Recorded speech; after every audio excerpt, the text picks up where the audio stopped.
someone we love gets dysregulated, we often react automatically, fueling a destructive cycle that just seems to feed on itself.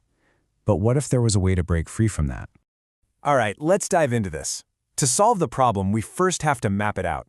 We need to understand the mechanics of this downward spiral, this negative transaction, before we can even think about reversing it. Okay, so it all kicks off with this initial trigger, emotional dysregulation.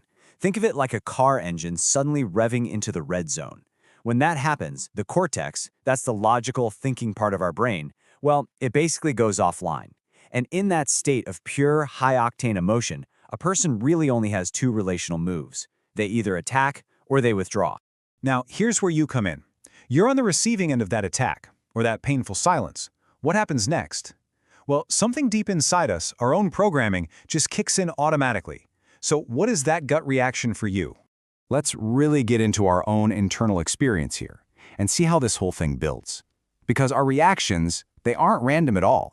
They actually follow a very predictable and usually pretty damaging pattern. So the very first thing that happens is our attention gets completely hijacked. It's like our emotional brain just storms the cockpit and takes over the controls. And in that moment, all the complexity of the relationship, all the love, the shared memories, the future you want, it just vanishes. All you can see is the immediate threat of the attack. And then, this emotional state starts messing with our memory. Picture your brain not as a perfectly organized library, but more like a file cabinet organized by emotion. When you feel attacked, your brain doesn't just pull one file. No, it yanks open the entire drawer labeled "Times I've been hurt by this person" and just dumps it all on you, while locking all the positive memory drawers shut. So you're flooded with these bad memories, and from that place of hurt, our minds start to build a fortress of defensiveness. And what are the bricks of that fortress? They're judgments. Thoughts like, "You shouldn't treat me this way," or "What a jerk." These aren't just passing thoughts, they're the actual fuel for the kind of anger that just makes things worse. And this, right here, this is the crossroads. In that split second, we face a choice. We can either go down the automatic path of counterattacking and judging, or we can choose a different, more skillful response. So here's the crucial takeaway.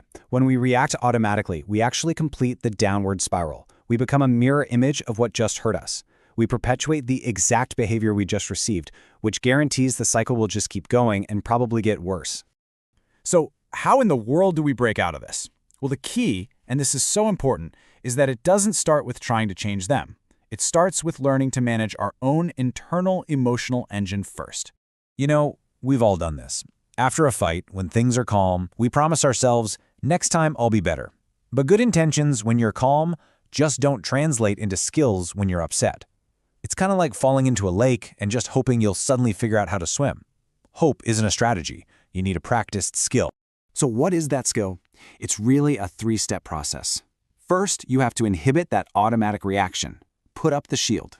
Second, you engage what's called relationship mindfulness, bringing things back into balance. And third, you look past their anger to find the primary emotion underneath it all, the hurt, the sadness, the fear. Now, this idea of relationship mindfulness is probably our most powerful tool. It does two things. First, it pulls you out of the weeds of the fight and reminds you of your real goal, which is a good relationship with this person you love.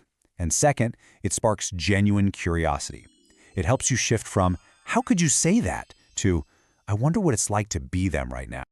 This shift in perspective is everything. It's about seeing their attack not as a personal assault, not as a factual report on who you are, but as what it really is, an inaccurate, clumsy expression of their own pain. And once you can see their words for what they are, just a flawed signal of their own suffering, you unlock the door to a completely different kind of interaction. You can actually start building an upward spiral. The key to that door is validation.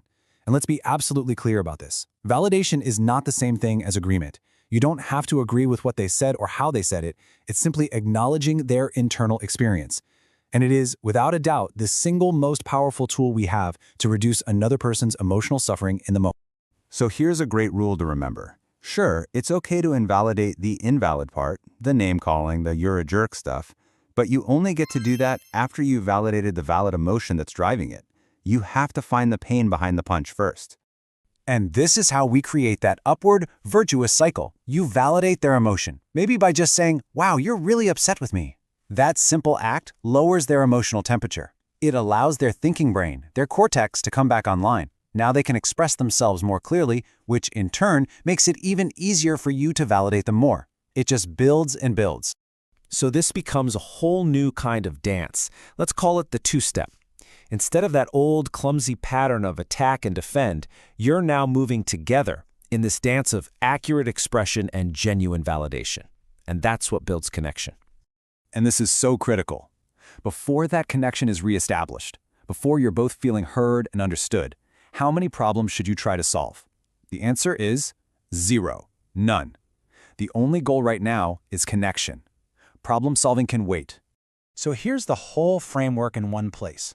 You recognize the pattern, whether it's an attack or withdrawal. You consciously put the brakes on your automatic reaction. You hold on to that key insight that this is just an expression of their pain.